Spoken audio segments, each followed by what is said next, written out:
Om Namo Bhagavate Vasudevaya. Om Namo Bhagavate Vasudevaya. Om Namo Bhagavate Vasudevaya. Artigos de Satnarayan Das Babaji. Bom, dois tipos de Shraddha, Laukiki e Shastriya, né? Bom, Sridhara Goswami descreve vários tipos de sadhus pertencentes aos caminhos do karma, jnana e bhakti. Sua intenção é nos fazer entender aqueles sadhus com os quais se pode se associar, né? No decorrer dessa descrição, ele também descreve um bhakta de nível inferior, citando declaração do sábio Ravi ao discutir este versículo. Ele faz uma observação importante sobre a definição de Shraddha de um devoto. Tomando isso como uma sugestão, faço uma distinção entre Shraddha em geral e Shraddha com base no Shastra. Aí ele vai citar o comentário dele aí do Sandarbhas aí, né? Bom, agora o sábio Ravi define o devoto neófito Kanishta em termos de suas características físicas, kaika, linga, que tomam a forma do comportamento externo que ele exibe em termos de Bhagavad Dharma, e uma extensão parcial em termos de sua disposição psicológica, Manasa linga, né? Esse verso aqui. Aquele que oferece adoração a Hari com fé apenas na forma de divindade, mas que falha em honrá-lo como estando presente em seus devotos ou em outros seres vivos, é reconhecido como um Prakrita Bhakta ou um devoto cuja natureza Prakrita está no estágio inicial de formação. Srimad Bhagavatam 11.2.47. Este verso afirma que o devoto neófito adora Bhagavan apenas na forma da divindade. Ele não percebe a presença de Bhagavan em seus devotos e, consequentemente, certamente não percebe em outros também. Isso ocorre porque, dentro de seu ser, há uma ausência de aparência de amor por Bhagavan, uma ausência da consciência da glória dos verdadeiros devotos e uma ausência do aparecimento da qualidade fundamental de um devoto, que é a atitude de reverência por todos todos os seres vivos. Tal pessoa é um Prakrita Bhakta, um iniciante, o que significa que seu cultivo de Bhakti começou recentemente. Além disso, sua Shraddha ou fé não é o resultado da assimilação da importância das Escrituras. Essa atitude é caracterizada pelo seguinte depoimento. Aquele que acredita que este corpo semelhante a um cadáver, o qual é constituído por os três elementos, muco, bilis e ar, é o seu verdadeiro eu, Atma Buddhi, que pensa em sua esposa, filhos e outros como seus próprios, né?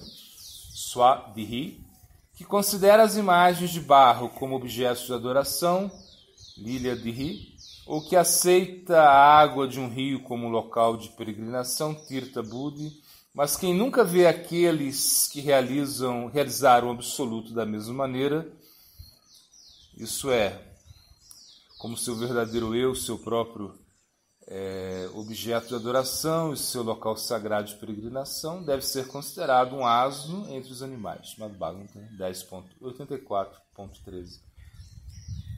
Essas atitudes são devidas à ignorância das conclusões das Escrituras. Consequentemente, a fé do neófito surge apenas das convenções sociais, Loka Parampara, conforme descrito anteriormente. Assim, um praticante espiritual, sadhaka, em que o amor divino, prema, ainda não se manifestou, mas que é dotado de fé enraizado no conhecimento das Escrituras, deve ser entendido como o padrão primário de um devoto neófito, Kanishta, para o comentário dele, né? Anteriormente foi dito que Shraddha é o pré-requisito básico para Bhakti. Esse Shadra pode surgir dos costumes e crenças do próprio ambiente cultural, Laukika Shraddha, ou de um estudo sistemático do Shastra, Shastriya Shraddha. Na Índia, geralmente é visto que em cada área ou vila alguma divindade particular adorada. As pessoas nativas de um determinado lugar naturalmente tendem a ser devotadas à divindade ali presente, visto que observam a adoração da divindade sendo conduzida por seus mais velhos desde a infância. Eles também participam de festivais locais relacionados a essa divindade. Tudo isso cria impressões firmemente reforçadas, sânskaras, em suas mentes e, quando crescem, também continua a tradição de adorar essa divindade. Com o tempo, essa tradição se torna uma convenção social estabelecida, Loka Parampara. Se um membro da comunidade não segue a convenção local, ele se sente separado de sua comunidade. Isso naturalmente cria um problema em sua vida social. Vê-se, portanto, que em diferentes partes da Índia as pessoas adoram predominantemente Krishna, Rama, Ganesha, Shiva, Kali ou numerosas outras divindades de acordo com a sua adoração de qualquer divindade popular em sua área. Esses adoradores quase não têm conhecimento dos Shastras, eles simplesmente seguem o que os outros fizeram antes deles. O mesmo, é claro, se aplica aos praticantes de outras religiões, como o cristianismo, judaísmo, islamismo, sikhismo e assim por diante. Quando a prática religiosa está enraizada apenas na fé convencional, Laukika Shraddha, ela não tem base no conhecimento das escrituras ou teologia. Como resultado, ele tende a ser fraco e sujeito a contra-argumentos e perda de fé. O segundo tipo de Shraddha, Shastriya Shraddha, é aquele que resulta de ouvir e estudar o Shastra sob orientação de um devoto qualificado. Este é o Shraddha que forma a base dos 3 tipos de Bhaktas elegíveis definidos no Bhaktarasamrita Sindhu. Esses Bhaktas são muito raros. Atualmente, uma terceira categoria de Shraddha se tornou predominante, a saber, a fé que resulta do proselitismo religioso. Os praticantes que adquirem tal fé seguem o caminho de Bhakti ou qualquer outra religião devido à influência da doutrinação. Geralmente, esses praticantes não estudaram Shastra de maneira autêntica, mas também não o ignoraram completamente como o primeiro grupo. A maioria dos Bhaktas atualmente pertence ao primeiro ou terceiro grupo. Sri Diva Goswami comenta que o padrão primário de um neófito é aquele cujo Shraddha é baseado no Shastra. Ele é descrito no Bhaktarasamrita Sindhu da seguinte forma: aquele cujo Shastriya Shraddha é fraco, Komala, está determinado a ser um neófito, Kanishta. Ao comentar o último versículo, Sri Diva escreve que o neófito não é particularmente hábil em argumentar com base nos Shastras e, portanto, é possível para um oponente refutá-lo, apresentando argumentos contrários ao Bhakti. Isso, no entanto, não significa que o neófito vá desistir do caminho, porque ele é dotado da etapa inicial da fé autêntica. Ele pode se sentir perturbado por algum tempo pelos contra-argumentos do oponente, mas fixará sua mente uma vez mais em Bhakti. O tipo de neófito descrito por Ravi é uma categoria inferior ou até mais básica. Sua fé se estende apenas à presença de Bhagavan na divindade, mas não à sua presença em outros seres vivos, incluindo os devotos. Isso se deve ao fato de que sua visão não foi informada e transformada por meio de um estudo sistemático do Shastra. O neófito definido no verso acima citado do Bhaktarasamrita Sindhu é superior ao neófito definido no verso principal deste Anuttara. O primeiro tem respeito pelos devotos e também estará predisposto a sentir a presença de Bhagavan em outros seres, embora a experiência imediata de tal esteja faltando nele. Ele se esforçará para aderir ao Shastra, embora nem sempre seja bem sucedido nessa tentativa. Em comparação ao Madhyama Bhakta, que tem um nível mais profundo de respeito pelos devotos, porque ele está bem familiarizado com a glória de Bhagavan, Bhakti e o Bhakta, ele também sabe que desrespeitar os devotos desagrada a Bhagavan. Por essas razões, ele se estabelece em amizade, Maitri, com eles. No verso primário deste Anucheda, as características de um neófito são tanto físicas como psicológicas. A adoração da divindade é o ato físico, estrada por trás do ato é a característica psicológica. Então, continuando aí, agora o artigo é escutar e cantar sobre Krishna, o Supremo, né? Bom, Bhagavan tem inúmeros nomes, os quais têm potências inerentes neles. Ainda assim, nem todos os nomes têm potências iguais. O nome de Krishna é supremo, assim escutar e cantar os nomes de Krishna é mais benéfico e efetivo e, portanto, constitui um dos mais importantes membros do Bhakti na Gaudiya Sampradaya. Além disso, escutar da boca de um grande devoto é mais poderoso. Jiva Goswami explica isso no Anucheda 262, no Bhakti Sandarbha. Ele também enfatizou a importância de escutar o chamado Bhagavata Purana. Né? Abaixo eu apresento o texto original e meus comentários sobre ele. Né? Escutar o Bhagavatam. Bom, em relação a escutar, a seguinte hierarquia de importância deve ser considerada. Escutar sobre os nomes, formas, qualidades, lidas e associados de Bhagavan em qualquer extensão é supremamente benéfico. Superior a isso é escutar os trabalhos sagrados, né, ou obras sagradas trazidos, né, a Virbhavita pelos Mahat devotos.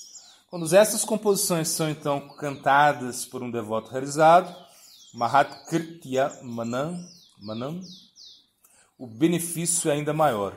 Escutar o Srimad Bhagavatam é inclusive superior a isso, sendo ainda melhor quando cantado por um Mahat devoto. Além disso, a prescrição para escutar repetidamente é promulgada especificamente em relação aos nomes, formas, qualidades, lilas da própria forma querida de Bhagavan, né? Nidjabhishta. Como indicado no seguinte verso, aí vai citar: deve-se adorar a Purusha Supremo, Bhagavan, na forma que se deseja.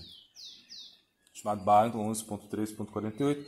Além disso, tal audição deveria ser recebida a partir da boca de um grande realizado devoto, Mahanubhava, o qual compartilha da mesma predileção devocional interna, né? Savasana. Vou escutar especificamente sobre os nomes, formas, qualidades e lilas de Krishna. Dentre todas as várias manifestações de Bhagavan, ocorre apenas por uma forma suprema, pois ele é Bhagavan em seu ser mais original completo. A mesma conclusão se aplica em relação a outros sadhanas de Bhakti, tais como cantar e recordar. Nós então explicamos a prática de escutar, Shravana. Ela precede a prática de cantar, recordar, porque sem primeiro escutar, a pessoa não pode ter o conhecimento acerca dessas outras práticas. Em particular, se a fortuna de escutar diretamente as narrações cantadas por um Mahat devoto ainda não se apresentou, então deve-se cantar sozinho, Pritak, pois escutar os nomes, etc., Sri Krishna é o processo primário. Consequentemente, a seguinte afirmação e comentário são relevantes em relação a isso. Ele cita o verso aí: por outro lado, a composição linguística, no qual cada verso, mesmo gramático ou poeticamente falhos, né, contém os nomes que estão marcados com as glórias do limitado ser Bhagavan, destroem os pecados da humanidade, uma vez que esses são os nomes que os devotos santos escutam, recitam e cantam. Srimad Bhagavatam 1.5.11. Nós vamos agora discutir a prática de Kirtana ou cantar as glórias de Bhagavan. Em relação a isso, a ordem no qual os nomes, formas, etc. estão para serem contados é compreendido como previamente delineado no caso de escutar, ou seja, nome, forma, qualidade, passatempos. Um exemplo de cantar os nomes de Bhagavan é encontrado na seguinte afirmação do Vishnudutas para os Jamadutas. Para pecadores de todos os tipos, cantar o nome de Bhagavan Vishnu é de fato o único meio perfeito de expiação, pois a atenção de Vishnu, Mati, é tomada em direção àquele que cantou, Srimad Bhagavatam 6.2.10. Siddhar Swami comenta, nas palavras Idam Eva Sunishkritam, significa ele sozinho, ou seja, o canto do nome é a melhor forma de expiação, Shrestam, Prayashtitam. A razão para isso é que quando uma pessoa canta o nome de Vishnu, a atenção de Vishnu, Mati, é levada em direção a ele, Tatvishaya, aquele que cantou o nome. E Vishnu pensa, essa pessoa é minha, e por isso ele é protegido por mim, de todas as formas. Portanto, porque o nome de Bhagavan pertence à sua natureza constitucional, Swarupa, esse nome naturalmente é a causa da absorção nele, Tadya Avesha. Assim, escutar mesmo uma única parte ou sílaba do nome do Bhagavan induz ao amor priti nos principais devotos de Bhagavan, Paramam Bhagavatas, né? Como confirmado por Shiva no Ramastotra, Shatanama Stotra, né? Do Tarakanda, do Padma Purana, ele vai falar, né?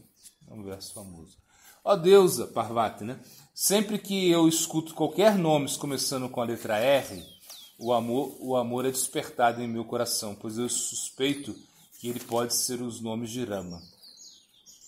Sendo assim, caracterizar o nome meramente como algo que destrói pecados não toca de forma alguma no seu real significado, né? Para o comentário, né? Que fala. Ouvir o Bhagavata Purana da boca de um grande devoto é extremamente benéfico, isso é confirmado pelo Bhagavata Mahatma do Tarakanda, do Padma Purana, né? Ali é contada a história de um fantasma que foi liberado de seu corpo espectral após ouvir o Purana por 7 dias. No final da recitação da semana, Krishna apareceu e carregou o recitador do Purana para sua morada, junto com todo o seu público.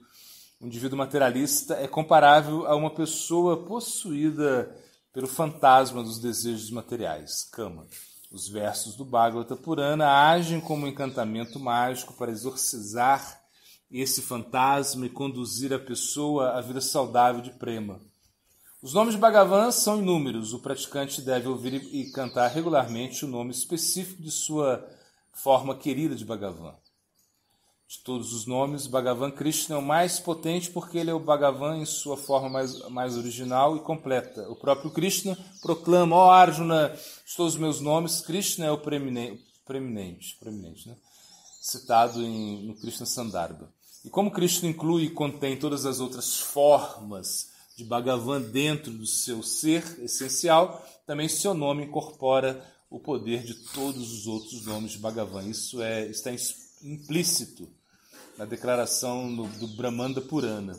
O benefício concedido por recitar 3 vezes os divinos 1000 nomes de Vishnu é alcançado simplesmente ao pronunciar o nome de Krishna apenas uma vez. Brahmananda Purana. Bom, como no caso de ouvir Shravana, a sequência a ser seguida na prática do Kirtana é cantar primeiro o nome de Bhagavan, seguindo em ordem por sua forma, qualidades, associados e lilas. Além disso, é recomendado que Kirtana seja uma daquelas canções ou versos devocionais que foram compostos e cantados pelos Mahadevotas. Bom, glossário, Adibhuta. Bom, todos os fenômenos grosseiros, objetos inertes, temporais, perecíveis, né? Exemplo das ondas e a roupa, né, que mudam constantemente, né? Adibhuta. Vamos para a canção. A canção é: sem receber a misericórdia de todos os Vaishnavas, serei privado do abrigo dos pés de lótus de Gaura Nitai, sei que sou totalmente desqualificado, né? a frase... Este mundo material está destinado ao sofrimento. A menos que existam os sofrimentos, não poderemos voltar conscientes do espiritual. Os sofrimentos são, em realidade, um incentivo e nos ajudam a nos elevarmos para o espiritual. Filosofando, a vida é muito curta para ser pequena, né? De Benjamin Disraeli. E o Siddhanta, né? O que faz o mundo girar? Bom, é o amor. Mas para saber isso é preciso também saber outras coisas. Por isso o Gita fala das gunas, da natureza material, que você é consciência, dos vibhutis de Krishna e muitas outras coisas para que você possa entender que tudo é controlado e tudo gira pelo amor. E o Hari Bhakti Vilas... Vibhuti é como a opulência, né? Opulências materiais. Né? O Hari Bhakti Vilas, né? Evocação de auspiciosidade, o primeiro verso, né? Sri refere-se ao Senhor Supremo, o qual está repleto com as 6 opulências. Sri também se refere a Radha. Hari se refere à Suprema Personalidade de Deus, Krishna. Bhakti Vilasa se refere ao amor e devoção que as entidades vivas oferecem a Sri Krishna, Sri Narayana, Sri Nishinra, Sri Ramachandra. Este é o objetivo último da vida. Né? E o verso...